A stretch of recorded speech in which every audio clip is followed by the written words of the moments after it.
Okay, कैसे हैं आप लोग? सब बढ़िया?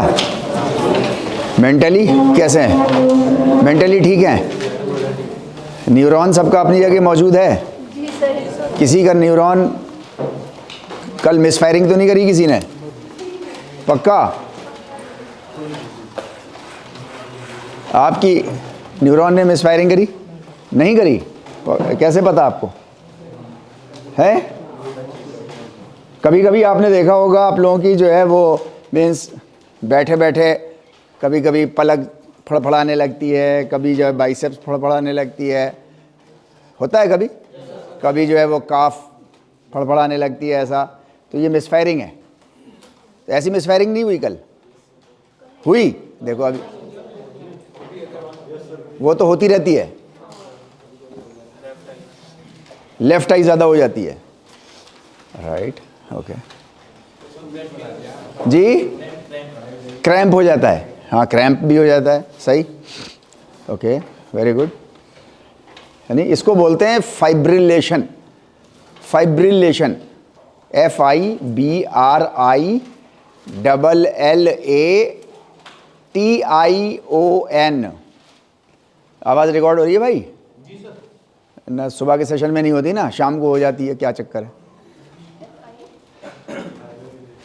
Fibrillation, FIBRILLATION, fibrillation. Okay fine. तो हम लोग जो है वो लाइव एनाटॉमी हमारी जो है वो न्यूरॉन की इस तरीके की थी। लेट्स हैव अ रिवीजन, ठीक है? नहीं, हमारे पास यही डायग्राम था, same, right? Just in order to strengthen our learning, है नहीं, I am presenting the same figure so that you may recall it very effectively. तो पहला हमारा क्या आएगा? पहला हमारा आएगा तो क्या आएगा यहाँ पे? प्री साइनेप्टिक या पोस्ट साइनेप्टिक या electric impulse? Pre synaptic terminal, right? Post synaptic terminal आएगा। दिस वन इलेक्ट्रिक इम्पल्स आ रही है यहाँ पर। Okay fine. क्या आ रहा है यहाँ पे? ट्रांसमिशन। शन बोलेंगे नहीं जब तक हम आगे नहीं बढ़ेंगे। Transmission. I don't want any of my anatomy student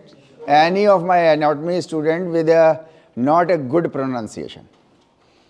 हमारा प्रोनाउंसिएशन अच्छा होना चाहिए। अगर आपका प्रोनाउंसिएशन अच्छा है और एनाटॉमी की नॉलेज कम है तो you would be considered as a good person having good knowledge of anatomy and physiology, right? Okay. और इसका जो है वो आपके प्रोफेशन पे बहुत असर पड़ता है। देखिए, कोई कहे कि सब प्रोफेशन की इज्जत मीन्स डंडा मास्टर मानी जाती है, ये माना जाता है, तो इनफैक्ट असल में वो इसमें प्रोफेशन की कोई गलती नहीं है। प्रोफेशन जो है वो कोई भी प्रोफेशन होता है वो मीन्स एक न्यूट्रल चीज़ होती है, इज़न्ट इट? ना तो वो अच्छी है ना वो बुरी है। उसके जो फॉलोअर्स हैं, means I am the follower of physical education, you are the follower of physical education, you people are the follower of physical education, right? हम अच्छे या बुरे होते हैं? अगर हम अच्छे हैं तो प्रोफेशन भी अच्छा है, क्योंकि हमसे ही आंकेगा ना कोई आदमी, राइट? और अगर हम नहीं अच्छे हैं तो फिर प्रोफेशन भी अच्छा नहीं। ओके, इसकी मैं एक लाइव एग्जांपल आपको दे रहा हूं। मेरे पास एक प्रोजेक्ट था 2012 में, इंडियन गवर्नमेंट ने मुझको 80 घंटे का एनाटॉमी फिजियोलॉजी का और किन्जियोलॉजी का ऑनलाइन कोर्स बनाने की जिम्मेदारी दी थी मुझको। 80 आवर्स की, 40 आवर्स ईच, 40 आवर्स का एनाटॉमी एंड फिजियोलॉजी और 40 आवर्स की किन्जियोलॉजी का, राइट? उसका प्रेजेंटेशन था। वो गवर्नमेंट ऑफ इंडिया का मीन्स एक special NMEICT, national mission on education through ICT, through information and communication technology, right. Online education mode को वो बनाना शुरू कर रहे थे, तो उसमें जो है वो मैंने 80 घंटे का कंट्रीब्यूशन जो है वो आपके डिपार्टमेंट से गया था, राइट। उसका वहाँ प्रेजेंटेशन था, right. Presentation anatomy and physiology का मैंने दिया। देन उसके बाद जो है वो सेकंड उसमें फेज़ में फिर मैंने किन्जियोलॉजी का दिया, 2 सब्जेक्ट का देना था, 2 का दिया। तो उसके बाद उन्होंने जो बातें कहीं सो तो कहीं उन्होंने, राइट, उन्होंने सबसे पहले तो एक बात बोली उन्होंने कि हम नहीं समझते थे कि फिज़िकल एजुकेशन में एनाटॉमी एंड फिजियोलॉजी भी पढ़ाई जाती है एंड किन्जियोलॉजी भी पढ़ाई जाती है, राइट। मीन्स अच्छा, वो लोग जितने भी थे वो टॉप नॉच मीन्स IITians, क्योंकि गवर्नमेंट ऑफ इंडिया का एक बड़ा वो प्रोजेक्ट था 10,000 करोड़ का, तो उसमें उन्होंने जितने भी टॉप एजुकेशनिस्ट उनके पास थे उन लोगों को उन्होंने उसमें वो किया हुआ था, जिम्मेदारी दी थी कि आप सेलेक्ट करो कौन लोगों को देना है कौन को नहीं देना है, राइट। तो एक तो बात उनका ऑब्जर्वेशन उनकी ये थी कि हम नहीं समझते थे आज से पहले कि फ़िज़िकल, हम तो ऐसे ही समझते थे फ़िज़िकल एजुकेशन को कि वो लोग आते हैं और वो PT वगैरह कराते हैं, और उन्होंने करके भी दिखाई। उनके जो डायरेक्टर थे IIT मद्रास के, तो उन्होंने प्रोफेसर थे वो, उन्होंने करके भी दिखाई, बोले हम ऐसे ऐसे करते थे, ऐसे ऐसे करते थे। तो ये फ़िज़िकल एजुकेशन वालों का काम होता था। लेकिन ये मैं आज से पहले की बात कर रहा हूँ, आज के बाद मैं कभी भी ऐसे नहीं कहूँगा कि फ़िज़िकल एजुकेशन वाले ऐसे करते हैं। सिर्फ एक चीज़। दूसरी चीज़ उन्होंने एक बात और बोली, वो उन्होंने बोली, वो डायरेक्टर साहब ने, उन्होंने कहा कि तारिक साहब आपका जो प्रोनंसिएशन है वो यहाँ बैठे हम में से मीन्स मोर देन 90% से अच्छा है बहुत, और हम नहीं समझते थे इस बात को कि फ़िज़िकल एजुकेशन में भी कोई इतने अच्छे प्रोनंसिएशन का आदमी होगा। अच्छा, उन्होंने, आप बताओ मुझको, उन्होंने दोनों बातें पॉजिटिव बोली या नेगेटिव बोली? दोनों पॉजिटिव बोली, राइट। आप ये बताओ कि उनकी नज़र में फ़िज़िकल एजुकेशन की को लेकर के कुछ मिसकॉन्सेप्शन उनके दूर हुए, राइट। क्या वो जब कॉन्सेप्शन दूर हुए, मिसकॉन्सेप्शन उनके, तो क्या उससे कुछ थोड़ा सा मीन्स फ़िज़िकल एजुकेशन का स्टेटस भी बढ़ा या नहीं बढ़ा? That's what I am trying to say, right. आप जैसे बिहेव करोगे, आप जैसे बोलोगे, आप जैसे इस नॉलेज को आप कैरी फॉरवर्ड करोगे, वैसे जो है वो हमारी और आपकी इज्जत होगी। दिस इज़ फॉर श्योर, ठीक है नहीं? क्योंकि ये मेरा अपना लाइव एग्जाम्पल है, लाइव मेरा एक्सपीरियंस है, इसलिए मैं आप लोगों के साथ ये शेयर कर रहा हूँ, राइट। तो हमारे पास जो है वो ऑनवर्ड ट्रांसमिशन होना है। क्या होना है? ट्रांसमिशन होना है, दैट्स इट, फाइन। ये क्या चीज़ है? गौर से देखो, एरो किस पे बना हुआ है? वाइट पे बना है या बॉल पे बना है? Confirmed? Okay fine, synaptic left आ गया। ये क्या चीज़ है?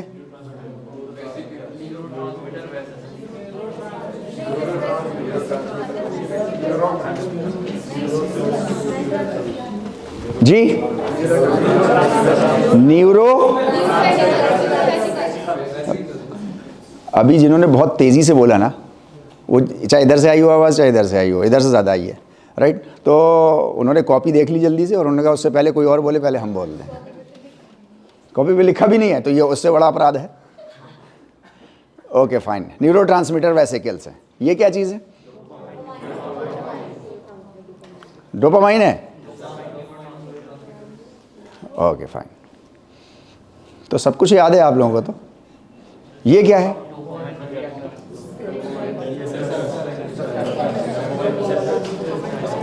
डोपामाइन रिसेप्टर्स हैं ये डोपामाइन रिसेप्टर्स हैं। Okay fine, that's it. अच्छा, वो तो अभी वो थी जो हम लोगों ने डिस्कस कर चुके थे। अभी हम लोग एक नए एंगल से जो है वो चीज़ों को लेकर के आएंगे। आप देखो, अब इसमें सब कुछ पहले से दिया हुआ है ना, इसमें कोई दिक्कत नहीं है आपको। ये आपके पास हेड है, पूरा बॉडी है, ये उसके डेंड्राइट्स हैं, ये माइलिन शीथ है, राइट। माइलिन शीथ समझ गए ना आप? राइट, माइलिन शीथ है।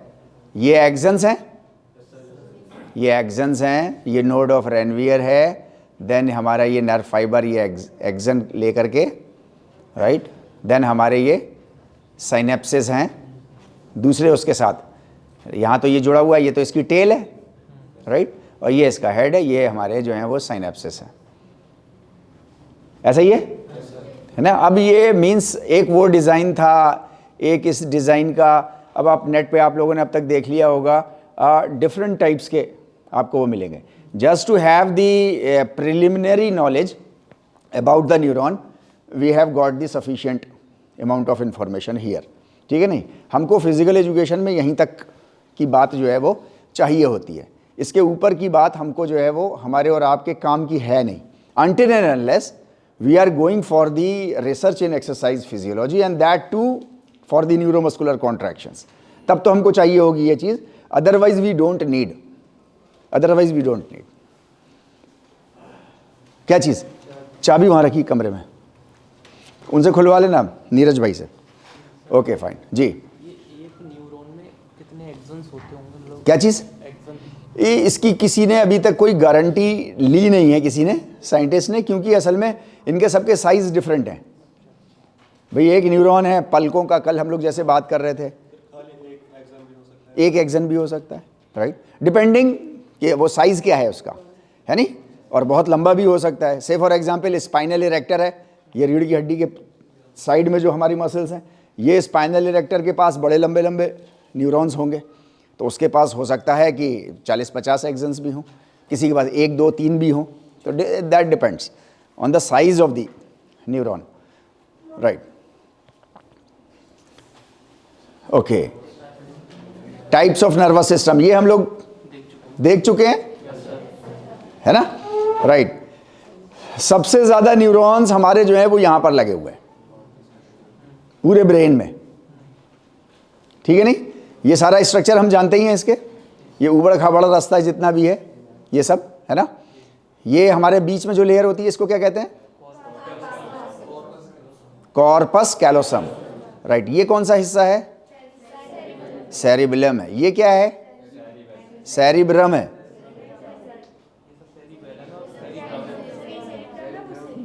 What is this? This is cerebrum and this is cerebellum, right. What is this?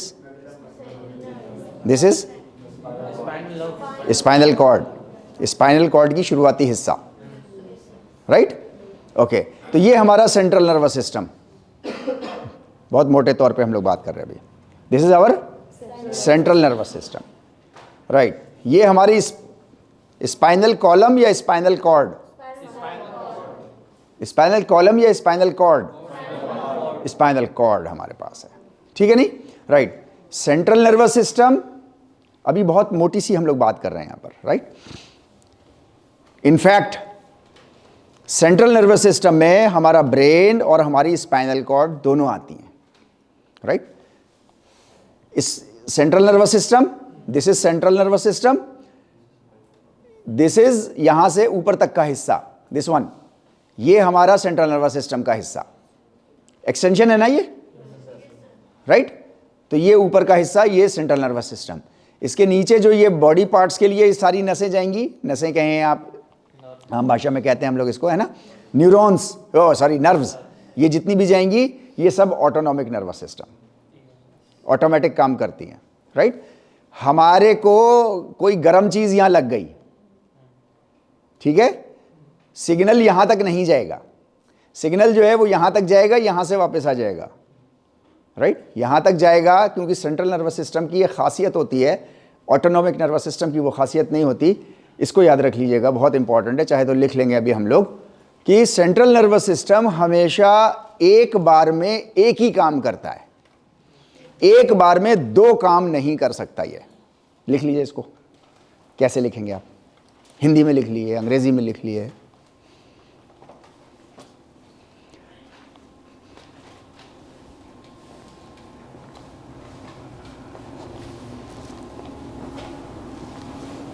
लिख लिया,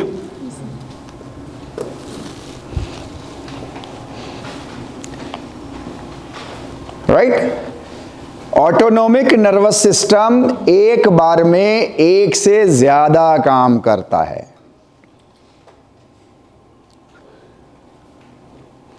दोनों सिस्टम्स की अपनी खासियत है।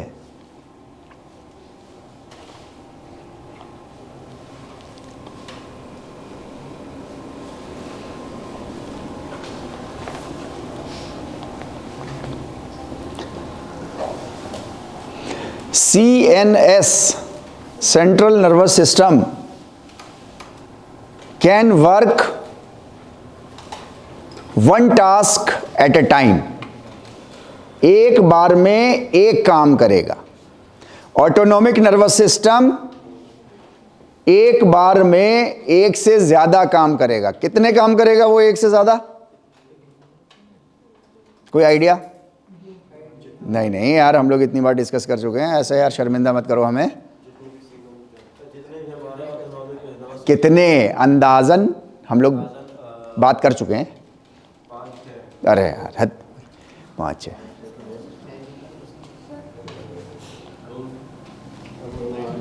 हाँ, मोर देन 95% काम हमारे जो है वो ऑटोनॉमिक नर्वस सिस्टम संभालता है.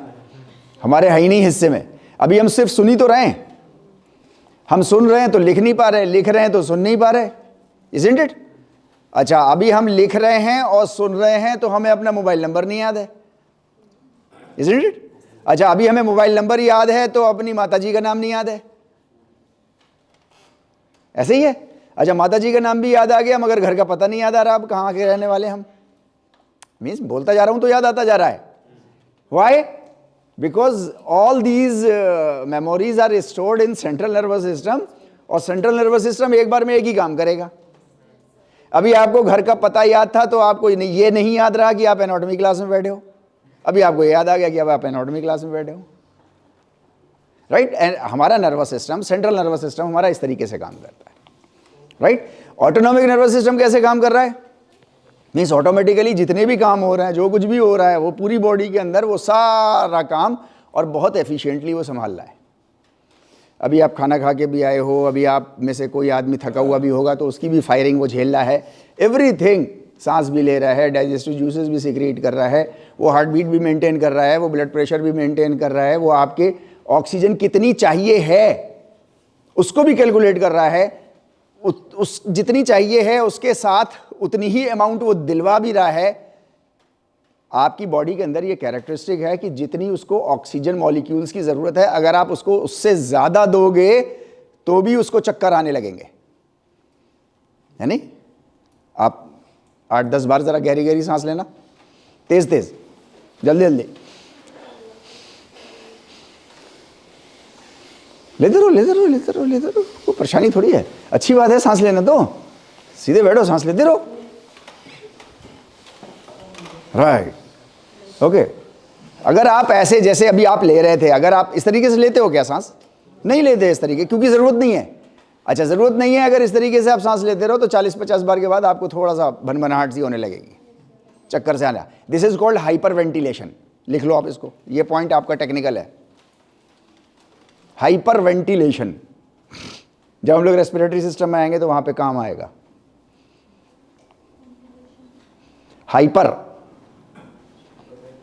Hyper ventilation. ठीक है नहीं? तो हमारी बॉडी को जितनी चाहिए है ऑक्सीजन मॉलिक्यूल्स, फॉर एग्जांपल एक बार में उसको 1000 मॉलिक्यूल्स चाहिए और आप उसको सप्लाई कर रहे हो 2500, तो डिजीनेस सी आने लगेगी, उसका कंसंट्रेशन ख़राब हो जाएगा, उसका बीपी हाई हो जाएगा, कुछ हो जाएगा. राइट? तो ऑटोनॉमिक नर्वस सिस्टम ये भी कैलकुलेट करके दे रहा है रेस्पिरेटरी सिस्टम को कि 1000 मॉलिक्यूल के बराबर ही खींचनी है बस हवा, उससे ज़्यादा की नहीं खींचनी है. कितने कॉम्प्लिकेटेड काम कर रहा है वो एक ही बार में, एक ही साथ, विदाउट नोइंग कि वो काम कर भी रहा है ये सारे. राइट? ओके. अब आप मुझे एक बात बताओ कि स्पोर्ट्स में हम कौन सा सिस्टम इस्तेमाल करते हैं, सेंट्रल या autonomic?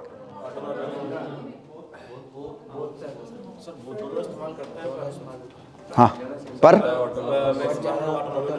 Autonomic. Right?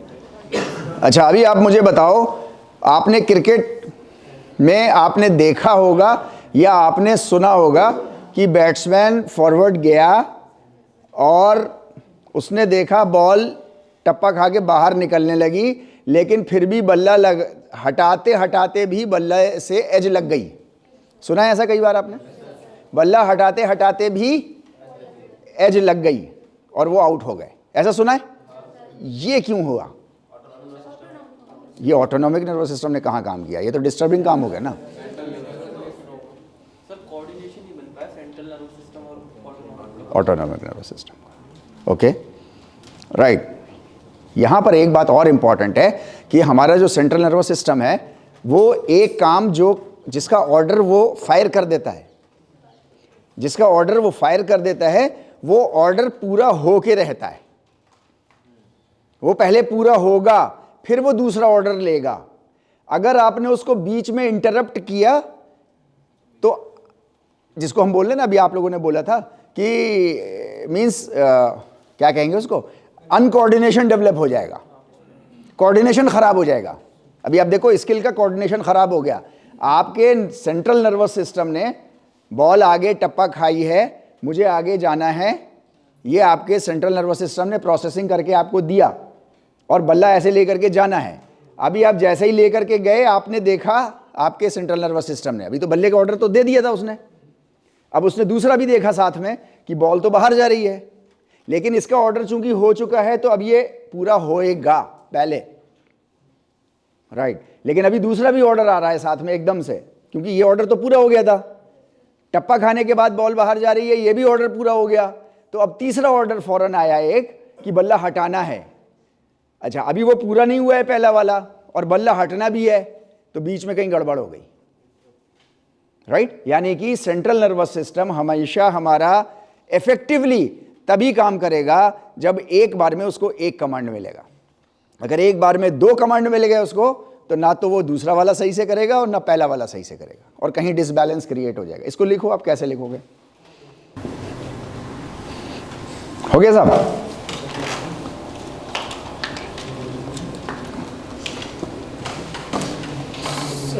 Yes. Subconscious mind and autonomous nervous system, is there any relation? Subconscious mind is a part of your central nervous system, right? Not autonomic nervous system. Okay, fine. तो अभी हमारे पास जो है वो central nervous system एक ये है हमारे पास, एक हमारे पास ये एक्सटेंशन है, ये हमारे पास है सेंट्रल नर्वस सिस्टम का हिस्सा। यहाँ पे हमारा ऑटोनॉमिक नर्वस सिस्टम है। ये जितनी भी नर्व्स हैं ये हमारे बॉडी पार्ट्स के डिफरेंट बॉडी पार्ट्स को लेके चल रही हैं, कंट्रोल कर रही हैं। नहीं, आप लोगों को शायद ना दिखाई दे रहा हो, ये आर्म्स को लेकर के चल रही हैं। फॉर एग्जांपल यहाँ पे लिखा हुआ है, ये हार्ट को है, ये भी हार्ट को है, ये आपका जो है वो इंटेस्टीन्स वगैरह को लेकर के चल रही हैं, ये आपके लेग्स को लेकर के चल रही हैं। ये जो नर्व्स हैं, इस क्लासिफिकेशन को पेरिफेरल नर्वस सिस्टम बोलते हैं। पेरिफेरल, आपकी पेरीफेरी, पेरीफेरी मतलब आपके जो बाहर आर्टिकल्स हैं, बाहर की तरफ के, इनको जो है वो डील कर रही है ये। तो ये पेरिफेरल नर्वस सिस्टम है। पेरिफेरल नर्वस सिस्टम के अंदर जो है वो ऑटोनॉमिक नर्वस सिस्टम आता है। Central nervous system, peripheral nervous system. तो ये तो हमारा सेंट्रल नर्वस सिस्टम यहां से यहां तक का हो गया, और ये जितना भी है ये पेरिफेरल नर्वस सिस्टम है।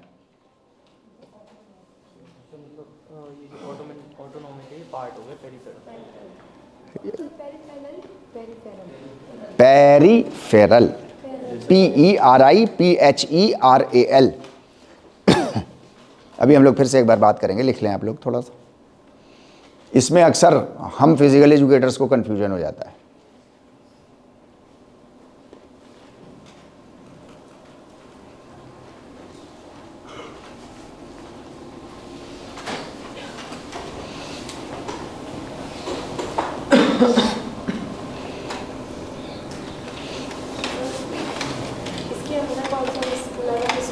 ऑटोनॉमिक, अभी मैं बात कर रहा हूं, एक मिनट बहुत गौर से सुनिएगा।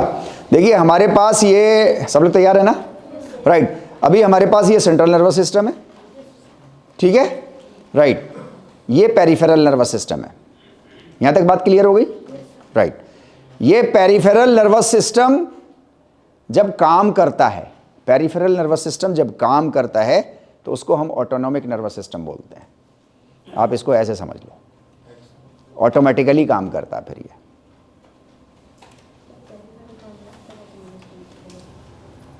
ठीक है, structure wise it is called peripheral, और physiologically it is called autonomic nervous system. Automatically काम करता है।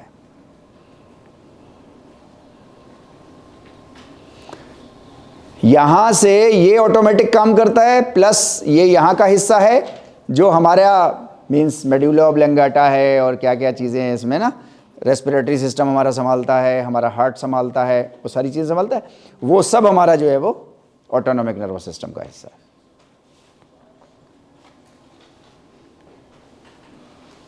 आगे बढ़े यहाँ से। कुछ लोग लिख रहे हैं अभी।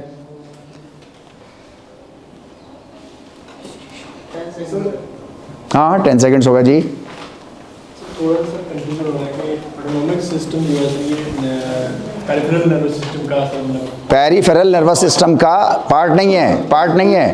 पेरिफेरल नर्वस सिस्टम का काम करने के ढंग को ऑटोनॉमिक नर्वस सिस्टम कहते हैं। अदरवाइज मतलब ये दोनों चीजें ये एक ही चीज़ है। तो जैसे जो सर स्पाइनल कॉर्ड है सर, हाँ तो यहाँ से सर जो भी सर इम्पल्सेस रिलीज होंगी जी, तो वो तो सर मतलब इस पोर्शन को सर स्ट्रक्चरली सर इस पोर्शन को सर इस पोर्शन को हम कह रहे हैं, ऑटोनॉमिक हम ये कह रहे हैं कि यहाँ पर इसकी जो फंक्शनिंग होगी, फंक्शनिंग पेरिफेरल नर्वस सिस्टम की, वो ऑटोनॉमिक नर्वस सिस्टम होगा, ऑटोमेटिकली वो काम करेगा। फॉर एग्जाम्पल हमारा हाथ लगा तो जो हटेगा तो ये यही नर्व्स इस्तेमाल होंगी, तभी हमारा हाथ हटेगा, तभी हमारा पैर हटेगा। तो सर आई मीन कि सर जैसे सर हमारा जो है सेंसर जो रिसेप्टर है जैसे सर हमारा किसी भी हॉट प्लेस पे हमारा हैंड प्लेस हुआ तो अब वहाँ से सर जो इम्पल्स आई सर तो उसका सर जो सेंटर है वो यहाँ स्पाइनल कॉलम पे हाँ स्पाइनल कॉर्ड में कहीं होगा यहाँ पर, ठीक है नहीं।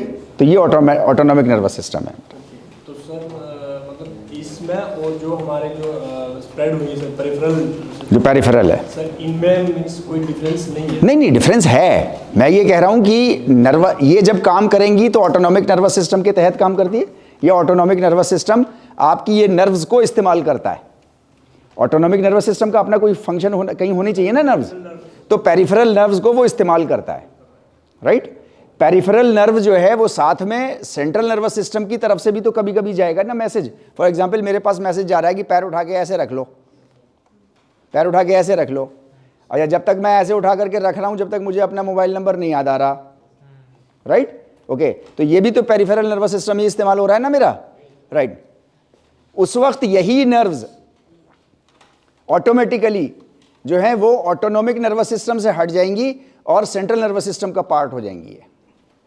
तो ये peripheral nervous system, in fact peripheral nervous system कहते हैं उसको जो आपकी बॉडी के सारे ऑर्गन्स को नर्व्स सप्लाई करती हैं। सेंट्रल नर्वस सिस्टम इसको और इतना हिस्सा इसको, ये सेंट्रल नर्वस सिस्टम हमारा, ठीक है नहीं, राइट। बाद की ये जितनी भी हैं ये इंटरचेंजेबल हैं as per the situation required. अगर मैं जानबूझ के करता जाऊंगा, जानबूझ के फ्रंट फुट पे आऊंगा, जानबूझ के किक मारूंगा, जानबूझ के कैच लूंगा, मीन्स सोचते समझते, तो यही पेरिफेरल नर्व्स जो हैं वो सिग्नल पहुंचाएंगी, काम करेंगी सेंट्रल नर्वस सिस्टम के साथ। इन्हीं नर्व्स का काम होगा, अगर इमरजेंसी पड़ जाएगी तो अलग से कोई और नर्व्स तो है नहीं बॉडी के अंदर, राइट। यही इंटरचेंजेबली इस्तेमाल होकर के ऑटोनॉमिक नर्वस सिस्टम के साथ भी काम करेंगी। लेकिन सेंट्रल नर्वस सिस्टम ऑटोमेटिक नहीं होगा। सेंट्रल नर्वस सिस्टम जो है वो ऑटोनॉमिक नर्वस सिस्टम में कन्वर्ट नहीं होगा, कभी भी नहीं होगा, राइट। तो सर हमारे रिफ्लेक्स एक्शन या रिएक्शन जितने भी हैं सर तो वो मतलब यही है, वो सारे यही हैं, वो सारे यही हैं। पेरिफेरल नर्वस सिस्टम का काम है, बहुत इंपॉर्टेंट है, अच्छा सवाल किया आपने। पेरिफेरल नर्वस सिस्टम का काम है कि वो सेंट्रल नर्वस सिस्टम को बचा करके रखता है फर्दर किसी और काम के लिए। पेरिफेरल नर्वस सिस्टम का काम है कि वो बचा करके रखता है, प्रिजर्व करके रखता है सेंट्रल नर्वस सिस्टम को किसी और काम के लिए, कि तुम कुछ और सोचो, हम कुछ और कर रहे हैं, हम दोनों मिल करके इस ऑर्गेनिज्म का सर्वाइवल करेंगे। यहां तक बात समझ में आ रही है क्या हमको? हैं? फिर से क्या चीज? सेंट्रल नर्वस सिस्टम राजा हो गया, वो उसका वजीर हो गया, मतलब तो संभाल के रख रहा है कि आप इसको कह लीजिए, सेंट्रल नर्वस सिस्टम भी उसे संभालता ही होगा कहीं ना कहीं, कभी ना कभी। लेकिन बहरहाल हमारा काम करने का ढंग नर्वस सिस्टम का इसी तरीके का है, राइट। इसको लिखना है अगर आप लोगों को तो लिख लीजिए ये किस तरीके से हम लिखेंगे, ये आएगा नहीं आगे कहीं उसमें। सर जैसे आपने चलना स्टार्ट किया तो आपने आपने इंटेंशनली चलना स्टार्ट किया पहले, तो वो आपको सीएनएस से, वो सीएनएस से कमांड आया हमको। ठीक है, उसके बाद आप बात भी कर रहे हैं और कहीं और भी ध्यान है, तो ये आप जो चल रहे हैं ये फिर एएनएस में कन्वर्ट हो गया? राइट, हाँ। ये देखिए, आप कोई भी स्किल करते हैं, जब आप शुरू करते हैं कोई भी स्किल, मीन्स फॉर एग्जाम्पल आपने ड्रिबल करना शुरू करा हॉकी में, मीन्स शुरू के दिनों की बात मैं कर रहा हूँ, जब आपने सीखना शुरू किया था, तो उस वक्त आपका टोटल सेंट्रल नर्वस सिस्टम काम कर रहा था। हम लोगों ने इसकी एग्जाम्पल ली थी ना साइकिल चलाने की, ठीक है नहीं? तो हमने साइकिल चलाना कैसे सीखी थी? हमने ऐसे सीखा था, सारा जोर हमारा 80% जो था वो सीएनएस पे था, सीएनएस कर रहा था सारा काम, राइट? सीएनएस कंटिन्यूअसली एक ही एक्टिविटी को करता रहता है, करता रहता है, करता रहता है। तो वो जो आपने डोपामाइन देखे हैं, ट्रांसमिशन देखा है, उसकी स्पीड बढ़ती जाती है, बढ़ती जाती है, मीन्स वो स्पीड इतनी तेज हो जाती है कि वो ऑटोनॉमिक नर्वस सिस्टम में फिर उसको शिफ्ट कर देता है उस एक्टिविटी को, क्योंकि ऑटोनॉमिक नर्वस सिस्टम एक बार में बहुत सारी एक्टिविटीज कर सकता है, लेकिन सेंट्रल नर्वस सिस्टम एक बार में एक ही काम करेगा। तो ये करता क्या है कि जो आपको रिपीटिशन के साथ, जिसमें आप, जिसको बोलते हैं ना हम एक्सपर्ट हो जाना, जिसमें आप रिपीटिशन के साथ एक्सपर्ट हो जाते हो, तो एक्सपर्ट होते ही तब हो जब सेंट्रल नर्वस सिस्टम अपनी वो लर्निंग शिफ्ट कर देता है, ऑटोनॉमिक नर्वस सिस्टम को एज ए गिफ्ट दे देता है, लो पकड़ो तुम इसकी टेक केयर करो, मैं कोई दूसरी स्किल सीखता हूं। अब ऐसा काम करता है। अब आप साइकिल चलाते हो तो कैसे चलाते हो? अब ऑटोनॉमिक नर्वस सिस्टम से चलाते हो, उसमें सेंट्रल नर्वस सिस्टम का कोई दखल नहीं है। उसमें सेंट्रल नर्वस सिस्टम का बस इतना ही दखल होता है, क्योंकि गिफ्ट के तौर पे देता है, तो वो कहता है भाई साइकिल चलाओ, तो वो ऑटोनॉमिक नर्वस सिस्टम साइकिल चलाने लगता है उसको। सिंपल। एक बार कमांड दिया तो वो कमांड भूल गए सेंट्रल नर्वस सिस्टम, आप दूसरा कमांड करते हो, मीन्स दोस्तों से भी बातें करते चलते हो, एक्सीडेंट से भी बचते हो, सब कुछ होता है फिर आपके साथ। तो ये हमारा रिलेशन है हमारा सेंट्रल नर्वस सिस्टम का और हमारे ऑटोनॉमिक नर्वस सिस्टम का। स्पोर्ट्स में सब ऐसा ही होता है, टोटल ऐसा ही होता है हमारा। यहाँ तक बात क्लियर है? बिल्कुल okay, fine. Central nervous system हमारा मिल जाएगा ये सब आपको, ये तो हम लोग इतनी देर से इसी के ऊपर बात कर रहे हैं, है नहीं? Central processing unit of the body है ये हमारा, ठीक है नहीं? राइट। ब्रेन और स्पाइनल कॉर्ड है, कंपोज्ड ऑफ 3 पार्ट्स, वो आपने अभी बताया ही था हमको, है नहीं? जिसको हम लोग मेडुला ऑब्लंगेटा और क्या क्या कह रहे थे, वो ब्रेन स्टेम हमारा था, राइट। और स्पाइनल कॉर्ड हमारी, तो स्पाइनल कॉर्ड होती है। स्पाइनल कॉर्ड जो है वो हमारी कितने हिस्सों में बटी हुई है? स्पाइनल कॉर्ड यहाँ हमने बांटी नहीं, कितने हिस्सों में बटी है? कौन कौन सी? स्पाइनल कॉलम बटा हुआ है, स्पाइनल कॉर्ड नहीं बटी हुई है। स्पाइनल कॉलम था, पक्का? जहां से जो नर्व निकलेगी उसको उसी नाम से पुकारा जाएगा।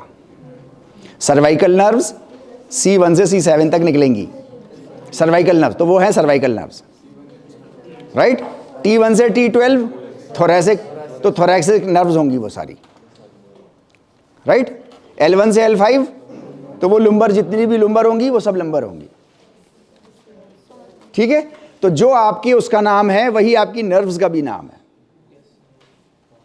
यहां तक बात क्लियर हो पा रही है? बिल्कुल okay, fine. Central nervous system अलग अलग, अब ब्रेन के अलग अलग पार्ट हैं हमारे सब, राइट। पैराइटल लोब, पैराइटल हड्डी के नीचे, अब जो हड्डी है उसी के नीचे वो उसकी नर्व्स भी होंगी, ग्रुप ऑफ नर्व भी होगा, वो आपको याद है सारी हड्डियां स्कल की जितनी भी हैं, ठीक है नहीं, राइट। ऑक्सीपिटल लोब है, राइट। ये जो लंप मतलब ये जो गूदा है नहीं, इसको लोब कह रहे हैं, लोब। अब वो हड्डी नहीं है ना ये। Now we are dealing with the brain, not with the skull, ठीक है नहीं। तो ये फ्रंटल है, बोन है, इसी के पीछे जो हमारा लंप है वो लोब, वो फ्रंटल लोब है हमारा। तो फ्रंटल हड्डी, इसी के नीचे फ्रंटल लोब। जैसे सर्वाइकल वर्टिब्रल कॉलम और सर्वाइकल, उससे जो नर्व निकलेगी वो सर्वाइकल नर्व। बात क्लियर है? बिल्कुल right, very good, okay. Temporal ऐसे ही थी ना, सब सारी बोन्स ऐसे ही थी, है नहीं? ये भी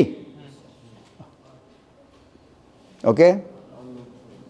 cerebellum, this one is cerebellum, this is spinal cord, ठीक है नहीं? Okay fine. अब वो पैराइटल लोब, अब इसके बहुत सारे फंक्शंस होंगे जो मीन्स आगे चलेंगे। तो ये तो हम लोग बात कर ही चुके कि पैराइटल लोब जो है वो पैराइटल बोन के नीचे होता है, राइट। पैराइटल लोब हमारा जो है वो काम क्या कर रहा है?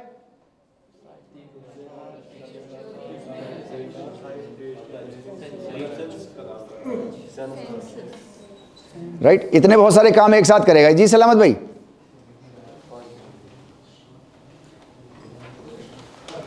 क्या ले आए सर? तो जान दो ना।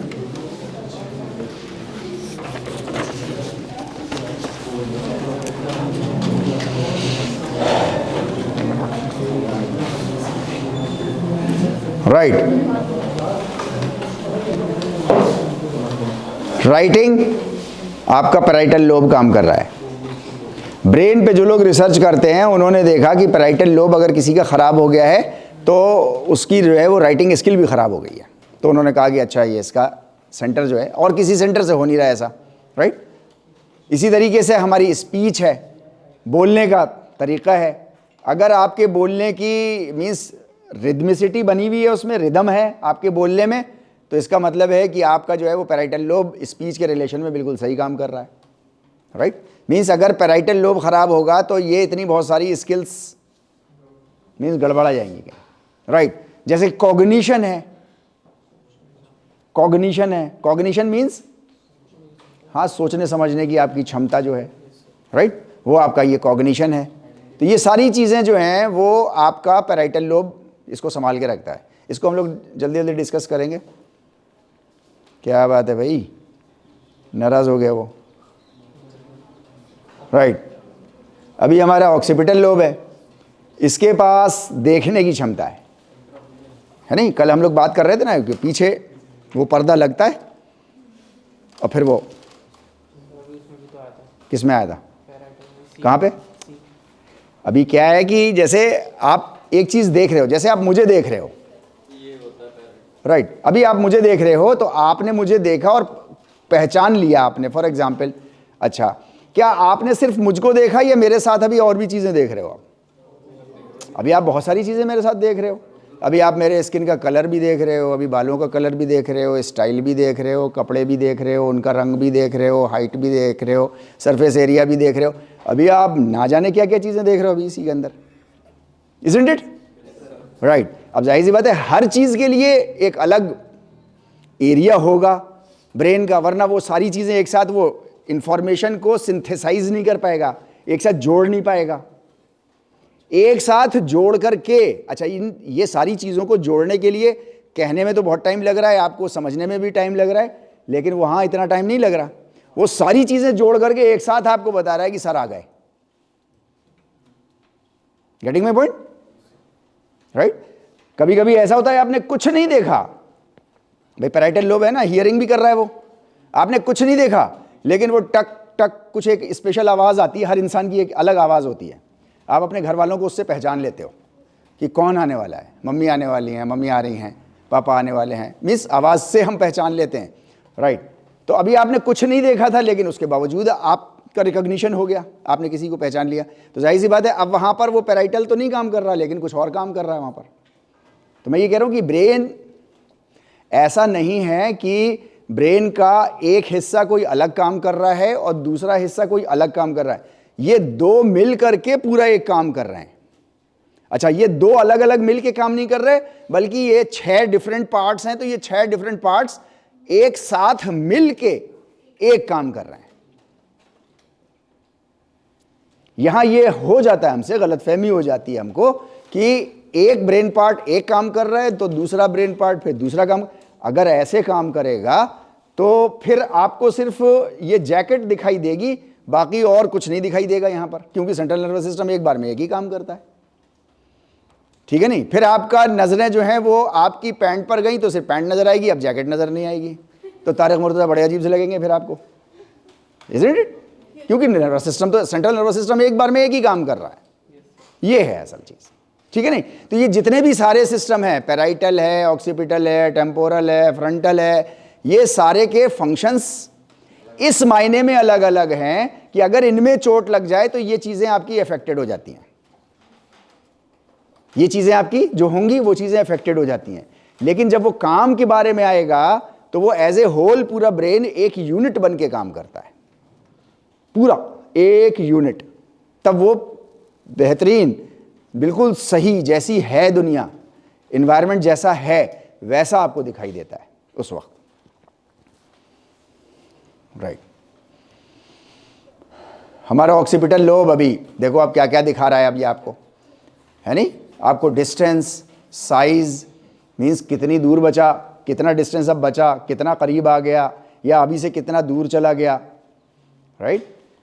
गोलकीपर के लिए ये बहुत डेंजर की बात है ना कि बॉल उसके पास आ रही है, और ये उसके रिलीफ के लिए बहुत सुकून की बात है ना कि बॉल उससे दूर जा रही है, राइट। ये सारा प्रोसेसिंग करना जो है वो उसके ऑक्सीपिटल लोब का काम है, कहाँ उसको ख़तरा है और कहाँ उसको अब ख़तरा नहीं है in relation to that ball, ठीक है नहीं, राइट। कलर प्रॉपर्टीज़ को देखना, अभी मैं जिसकी बात कर रहा था, अब हम कहें कि वो पैराइटल का ही काम था, खाली साइट सीइंग तो वहीं था, तो नहीं, वो नहीं था। फिर अब ये इसके साथ मिल के फिर वो काम करेगा, एग्जैक्टली तब वो पूरी एक पिक्चर दिखेगी आपको, वरना वो फिर एक पिक्चर नहीं दिखेगी, फिर वो कुछ, वो ब्लैक एंड वाइट भी तो नहीं दिखेगा, ब्लैक एंड वाइट दिख जाए तब भी सुकून है ना। Okay fine. हमारा स्पाइनल कॉर्ड, तो हमें पता ही है स्पाइनल कॉर्ड हमारा जितना भी काम कर रहा हो सारा। हमारा टेम्पोरल लोब, हमारा smell, taste, centre of hearing, यहाँ पर हमारा टेम्पोरल लोब काम कर रहा है, right. Production of speech, temporal lobe से प्रोडक्शन ऑफ स्पीच शुरू होती है। अभी देखो हमने पैराइटल पे भी पढ़ा था ना, वहाँ पे स्पीच, वहाँ पूरी प्रोसेसिंग होगी, यहाँ से शुरुआत हो गई उसकी, क्या बोलना है मुझको, क्या बोलना है मुझको, तो वो यहाँ पर टेम्पोरल लोब हमारा जो है वो उसको शुरू करेगा, इनिशिएट करेगा फौरन। अच्छा, ये शुरू करेगा, उसकी सिंथेसिस होते होते फिर क्या क्या बोलना है, चॉइस ऑफ वर्ड्स कहाँ से लाने हैं, वो सारा फिर वो पैराइटल करेगा, और ये मिल करके एक यूनिट की हैसियत से फिर ये आपसे बात करेंगे। कहीं पे आपने अभी पढ़ा था इससे पहले डेप्थ, मीन्स आवाज़ कहाँ पे मुझको, कहीं मैं हल्की रखता हूँ आवाज़, कहीं मैं भारी रखता हूँ आवाज़, कहीं पे आप भी ऐसी करते हैं जब आप बात करते हैं, राइट। तो ये सारा काम फिर आपका उस वाले लोब का होता है जो अभी हम लोगों ने इससे पहले डिस्कस किया था, राइट। ये अब डिफरेंट इसके काम है, वो आपके पास ये स्लाइड्स आएंगी तो आप उसमें देख लेंगे। फ्रंटल लोब, ये फ्रंटल लोब जो है ये इनका सबका मास्टर है। ये फ्रंटल लोब ब्रेन का, सेंट्रल नर्वस सिस्टम का वो हिस्सा है जो आपको इंसान बनाता है। ये फ्रंटल लोब जानवरों के पास भी होता है, मगर मीन्स ये उतने कॉम्प्लेक्सिटी के साथ नहीं काम करता जितना कॉम्प्लेक्सिटी के साथ इंसानों के अंदर ये काम करता है उनके पास भी फ्रंटल लोब, माते के ये उनकी भी है, उनके अंदर भी है, ये बंदर के पास भी है, शेर के पास भी है, सबके पास है ये फ्रंटल लोब। लेकिन उनका फ्रंटल लोब बहुत, मीन्स जिसको हम कहेंगे ना, बंधा हुआ है। इंसान का फ्रंटल लोब, हमेशा याद रखिएगा, इंसान का फ्रंटल लोब पूरा खुला हुआ है, मीन्स मर्जी है, कुछ भी जो मर्जी आए वो कर लो, जो मर्जी आए वो करो। शेर का फ्रंटल लोब बंधा हुआ है, मीन्स उसके पास चॉइस नहीं है कि वो क्या खाएगा। खाने के लिए वो प्लान भी करेगा तो बहुत लिमिटेड प्लान कर सकता है, बस वो मीन्स भूख लगी है, अब वो खाने के लिए ढूंढने निकलेगा, उसमें से उसको दिखाई दिए 4-5 हिरन, उसमें से वो इतना प्लान कर सकता है कि मुझे किसकी तरफ जाना है, और उसको टिल एंड उसको परसू करेगा। अगर हाथ से निकल गया तो भूखा रह जाएगा, हाथ से नहीं निकला तो पेट भर जाएगा, राइट। इतना है। इंसान के साथ ऐसा नहीं है, राइट। फॉर एग्जाम्पल मीन्स शेर कहीं पे हो खड़ा हुआ, और एक कोई चट्टान, ऐसी एंगुलर सी चट्टान हो थोड़ी सी, राइट, और बकरी कहीं खड़ी हुई हो, और वो शेर भूखा है, राइट। वो अपना फ्रंटल लोब इस्तेमाल करके या अपने ब्रेन को इस्तेमाल करके वो किसी भी तरीके तक बकरी तक पहुंच नहीं पा रहा, नहीं पहुंच पाएगा। क्या इंसान के साथ भी ऐसे ही मामला है? नहीं, 12-13 साल के बच्चे को दे दो इंसान के, बहुत एंगुलर है, नहीं जाना है, ऊपर जा ही नहीं पाएंगे। लेकिन वो बच्चा इंसान का जो है वो ये पकड़, वो पकड़, ये डाल पकड़, वो रस्सी लगा और ये कर, और आधे घंटे में वो बकरी पकड़ करके वो ले आएगा। Isn't it? शेर नहीं ला सकता। शेर लिमिटेड एक्शन है उसके, मीन्स बहुत पावरफुल है, देखने में बहुत खूनखार है, मुहावरों में बहुत खूनखार है, हमारी कथाओं में बहुत खूनखार है, बड़ा दिलेर है, सब कुछ है, लेकिन सब लिमिटेड है। इंसान लिमिटेड नहीं है लेकिन, राइट? फॉर एग्जाम्पल ये फ्रंटल लोब का ही काम है। मीन्स अगर शेर फॉर एग्जाम्पल ऊपर वाला ना करे, लेकिन अगर यूनिवर्सिटी में आ जाए और भूखा हो तो वो कितनों को मार लेगा? 40-50 को, बहुत मारा अगर उसने बेचारे ने तो 40-50 को मार देगा। Isn't it? Okay fine. लेकिन एक इंसान हिरोशिमा नागासाकी को हिला के फेंक देता है। दोनों का फ्रंटल लोब काम कर रहा है ना। खूनखार खतरनाक जानवर शेर माना जा रहा है, मगर है इंसान। एक बटन में वो पूरे का पूरा जो है वो, अब तो खैर पूरी दुनिया का मामला आ गया है, न्यूक्लियर बॉम्ब्स का आ गया है, अभी जो है वो हाइड्रोजन बॉम्ब्स का भी आ गया है नहीं? तो मैं ये कह रहा हूं आपसे कि इंसान का फ्रंटल लोब पूरी तरीके से आज़ाद है। वो जहां चाहे सोचे, जहां चाहे करे, कुछ भी करे, राइट? यही आपको फ्रंटल लोब शैतान भी बनाता है, यही फ्रंटल लोब आपको जो है वो इंसान भी बनाता है। और अगर जानवर और इंसान में कहीं डिफरेंस करता है तो वो ये फ्रंटल लोब ही करता है, राइट? बाकी जितनी भी चीज़ें हैं वो सब फ्रंटल लोब के सपोर्ट में, उसको लैंग्वेज भी पहचानवा पा रही हैं, उसको कलर भी दे पा रही हैं, उसको जो है वो हाइट, मास, वो सब कुछ दे पा रही हैं, लेकिन फ्रंटल लोब उसको लेकर के डिफरेंट काम करेगा। क्या काम करेगा वो हम लोग डिस्कस करते हैं, right? Frontal lobe problem solving centre है। वो मैंने अभी बताया ना आपको, बकरी का एग्जाम्पल, प्रॉब्लम है, वो प्रॉब्लम को उसने 12-15 साल का बच्चा जो है वो सॉर्ट आउट कर देता है। आप जैसे बड़े बच्चों के तो बात ही खत्म। Isn't it? इसी तरीके से आपके मूवमेंट्स, लिखने में तो सिर्फ मूवमेंट है, क्या इंसान ऐसे ही मूवमेंट करता है जैसे लिखा हुआ है? ये तो बड़ी शराफत से लिखा है मूवमेंट। हमारे कैसे मूवमेंट होते हैं वो हमें आपको मालूम है, right? Okay, then social interaction, बड़ा सीधा सीधा से लिखा हुआ है। क्या ऐसी सोशल इंटरेक्शन होता है? नहीं, अच्छे अच्छे सेंटेंसेस से लेके बुरे से बुरे सेंटेंस तक होता है नहीं? आंखों में प्यार से लेकर के आंखों में गुर्राहट तक, मीन्स एक आफत है।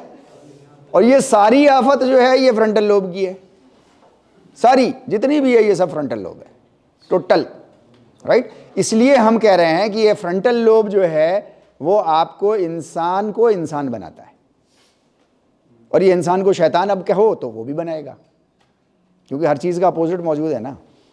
तो अगर इंसान मौजूद है तो साथ में शैतान भी एक मौजूद है, और उसी के अंदर है, बाहर से कहीं नहीं है। वो कोई ऐसा नहीं है कि बाहर से शैतान आएगा वो कुछ कहेगा आपको ऐसे कर लो, वो अंदर से ही कुछ कहता है ना?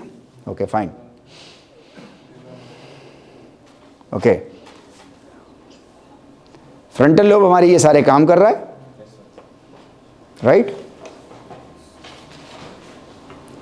फिजिकल लॉज जितने भी हैं ये सब आप उसमें देख लीजिएगा थोड़े से आगे। सेरिबेलम हमारा क्या काम करेगा? रिवर्स आंसर क्वेश्चंस हैं, पढ़ो आप इसको ज़रा थोड़ा सा। मोनोटनी टूटनी बहुत ज़रूरी है।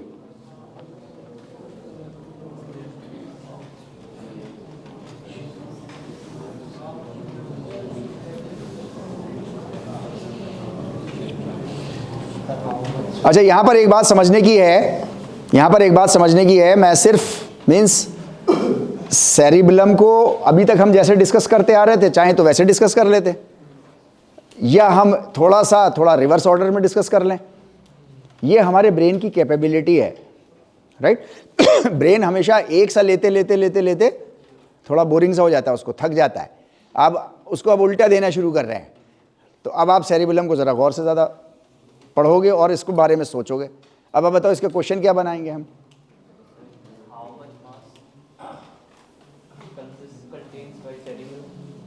तो हमको ये एक तो सेरिबेलम के बारे में इंफॉर्मेशन मिल गई कि हमारा सेरिबेलम जो है वो 10% ओवरऑल ब्रेन साइज होता है। एक तो ये बात समझ में आ गई, यानी कि ज़्यादातर तो सब 90% तो ऊपर ही है हमारा। ओके फाइन, लेकिन इसके पास जो है वो हाफ ऑफ द नर्व्स हैं। मीन्स अगर इसके पास पूरे सेंट्रल नर्वस सिस्टम में अगर 100 नर्व्स हैं तो 50 अकेले इसके पास हैं, जबकि 10% छोटा सा हिस्सा है वो, राइट। यानी कि इसके पास पानी कम है, इसके पास गूदा कम है और नर्व्स ज़्यादा हैं इसके पास। यही बात हुई ना इसकी, है ना। Okay fine. ओके, तो इसका क्वेश्चन कैसे बनाएं हम लोग? बनाओ क्वेश्चन। हर क्वेश्चन सही होगा जी। How much nerve cell does the brain contain? Okay, how much nerve does the cerebellum contains, right जी। आप कुछ कह रहे थे? Okay, mass and cell. जी आप कुछ कह रहे हैं?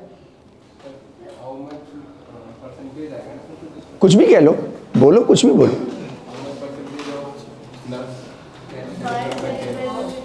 Okay, why cerebellum is an important part of brain? Why the cerebellum contains half of the nerve cell? Okay, यहाँ कहीं लिखा है वाई? वाई का आंसर लिखा है कहीं? नहीं, वाई का आंसर नहीं लिखा है।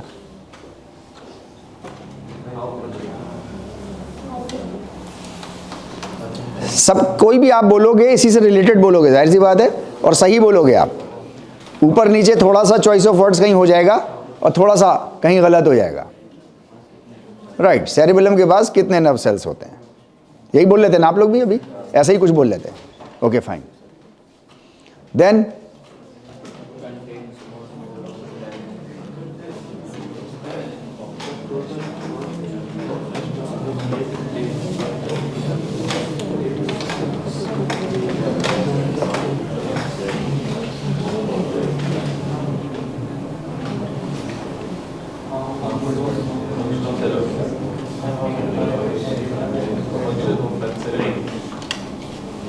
contains more neurons than the total from the rest of the brain, but takes up only 10% of the total brain volume.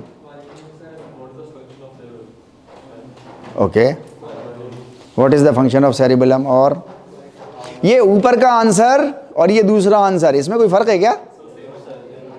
Same है, चॉइस ऑफ वर्ड्स डिफरेंट है। ओके, तो क्या क्वेश्चन भी एक ही सा होगा?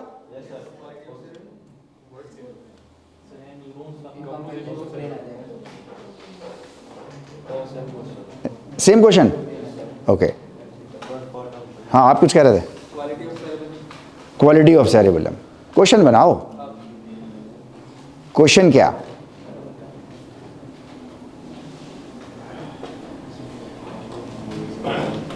कुछ बन रहा है question? Position, what is the position of cerebellum in the brain? Composition. Okay जी, mention the qualities of the cerebellum. Okay, or capacity of the cerebellum, isn't it? ऐसे ही हमारे दिमाग में कुछ चल रहा था। Okay fine,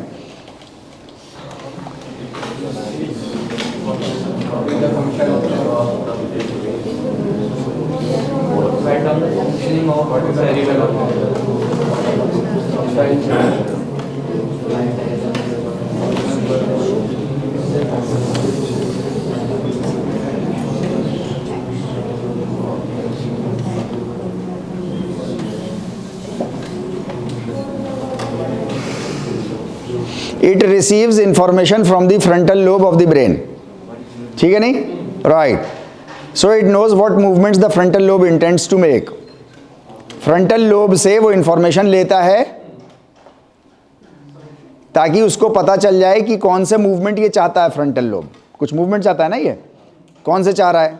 although the cerebellum does not initiate movement, ये फैक्ट है कि सेरिबेलम आपका कोई मूवमेंट इनिशिएट नहीं करता, वो फ्रंटल लोब करेगा, ठीक है। लेकिन वो सारी इंफॉर्मेशन को ऑर्गेनाइज करेगा, एक जगह जमा करेगा, इंफॉर्मेशन से, मूवमेंट से related. Movement to ensure it is a fluid and coordinated action, ताकि वो एक रिदम में मूवमेंट हो और कोऑर्डिनेशन के साथ मूवमेंट हो, राइट। तो इसका क्वेश्चन क्या बन जाए? Sir how cerebellum coordinate with frontal lobe. Okay, यानी how cerebellum coordinates with frontal lobe. और कुछ इधर से नहीं आ रहा जी? How cerebellum helps in movement. Okay, very good. What is the work of the cerebellum? What are the functions of the cerebellum? Okay.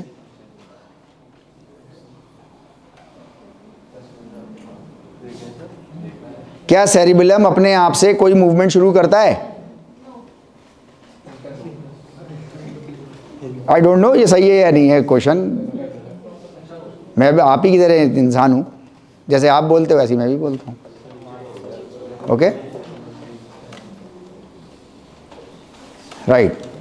Interesting functional areas of the cerebellum. Cerebellum के 3 functions हैं जो बहुत interesting है। सेरिब्रोसेरिबेलम, सेरिब्रोसेरिबेलम, इसका क्या मतलब हुआ? सेरिब्रोसेरिबेलम, शुरू की क्लासेस में हम लोग इस तरीके के वर्ड्स को क्रैक कर चुके हैं। क्या मतलब हुआ इसका?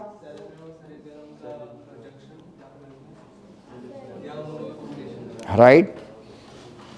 सेरिब्रोसेरिबेलम का मतलब यह हुआ कि सेरिबेलम जो है वो काम करेगा, अपने आप में कोई काम नहीं करेगा, वो हमेशा सेरिब्रम के साथ मिल के काम करेगा। ऐसा नहीं है कि सेरिबेलम अलग से कोई काम कर रहा है, ठीक है नहीं? ओके, स्पाइनो सेरिबेलम, स्पाइन के साथ मिलके सेरिबेलम काम करेगा। देन वेस्टिब्यूलो, वेस्टिब्यूलर, इसको क्या कहते हैं? ये वेस्टिब्यूलर क्या चीज होती है? वेस्टिब्यूलर कौन से ऑर्गन्स हैं? जरा नेट पे देखना, अपने खोजना जरा, वेस्टिब्यूलर कौन से हैं? नहीं यार, देखो यहां पे देखो, बैलेंस की बात हो रही है, यहाँ पे आइज की बात हो रही है, तो वेस्टिब्यूलर का मतलब कुछ और हुआ ना, वाइसरल नहीं हुआ। वाइसरल तो पेट से रिलेटेड है ना? देखो देखो, नेट खोलो, है बेटे? आंख नाक कान ऐसा कुछ लेबरिंथ वाला? हाँ हाँ है बेटे। ईयर के अंदर जितने भी हैं, ईयर से रिलेटेड जितने भी हैं, क्या ऐसे ही आ रहा है आपके नेट में भी? नहीं, इनका नेट कभी कभी झूठ बोल देता है। प्रोप्रियोसेप्टर्स, हमारे प्रोप्रियोसेप्टर्स। ओके, और देखो,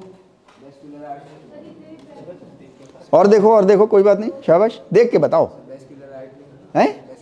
वेस्कुलर आर्टरी? अरे नहीं यार, पता नहीं क्या तुम्हारा नेट, इसीलिए मैं कह रहा हूँ वेस्टिब्यूलर आर्टरी। हाँ ठीक है, तो वेस्टिब्यूलर क्या होता है, वही तो हम बात कर रहे हैं। मसला वेस्टिब्यूलर का जी मैडम, चल नहीं रहा या चला नहीं रही? डाटा खर्च कर रही हैं, बचा रही हैं रात के लिए? हाँ, चल ही नहीं रहा। अच्छा, हाँ जी, क्या निकला? तो बताओ। Inner ear disorder? अरे वेस्टिब्यूलर का मतलब ये थोड़ी होता है।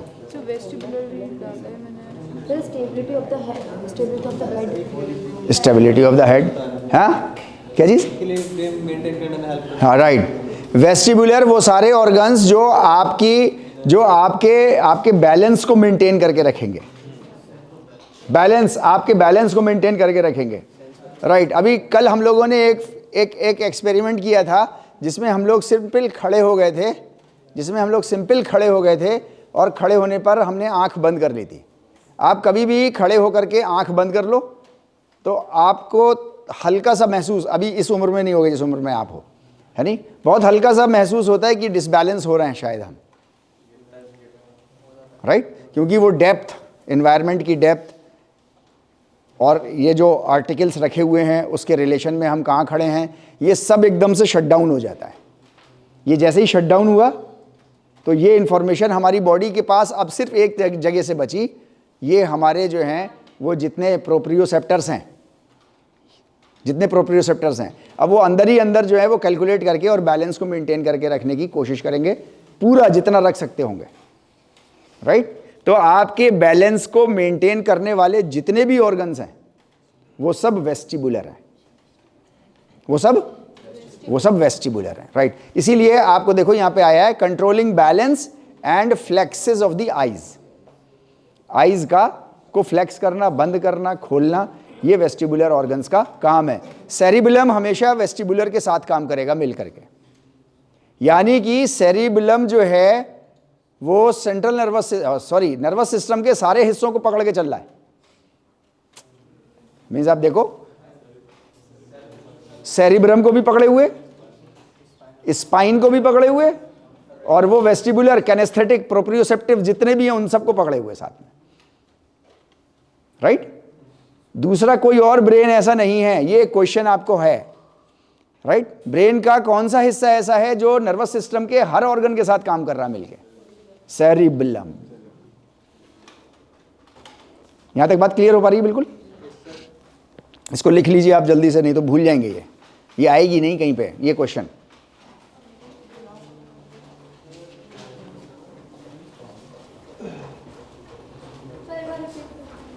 रट के आया था मैं, भूल गया, पूछ लो पड़ोसी से, पड़ोसन से पूछ लो, सॉरी।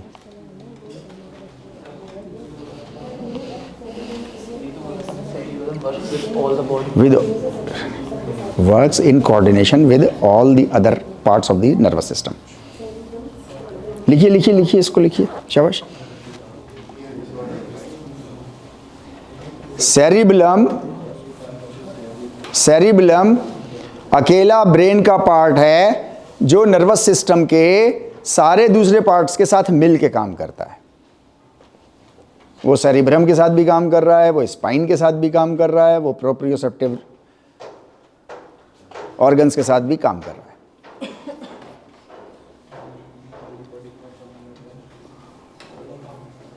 बात क्लियर हो गई?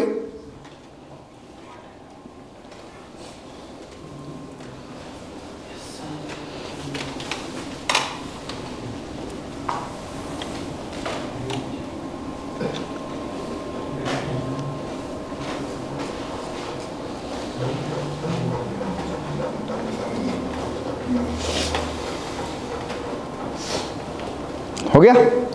Okay fine. अभी हम लोग कल पढ़ेंगे सेरिबेलम का कौन सा हिस्सा क्या होता है, कैसा होता है, वो हम लोग जो है वो कल पढ़ेंगे।